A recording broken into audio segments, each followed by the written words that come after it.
আমি আর দাদা cake and pastry খেতে প্রচণ্ড ভালোবাসি। আর এই কেক অ্যান্ড পেস্ট্রির সন্ধানেই আজ আমরা চলে গেছিলাম নাহুমসে, যেটা রয়েছে এসপ্ল্যানেডে।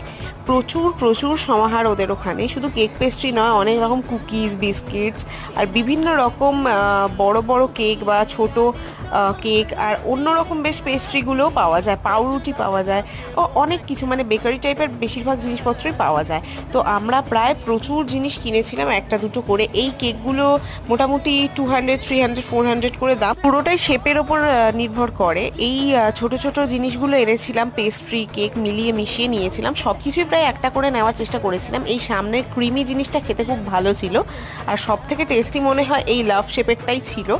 বাকিগুলো তাও মোটামুটি ছিল অ্যাভারেজ, কিন্তু এই লাভ শেপেরটা খেতে সত্যি খুব ভালো ছিল। তবে আমি বলবো দাম কিন্তু অন্যান্য জায়গা থেকে বেশ খানিকটা বেশি, মানে 40-50 টাকার নিচে খুব কম জিনিসে আছে, বাট খেতে খুবই ভালো, এটা সত্যি কথা।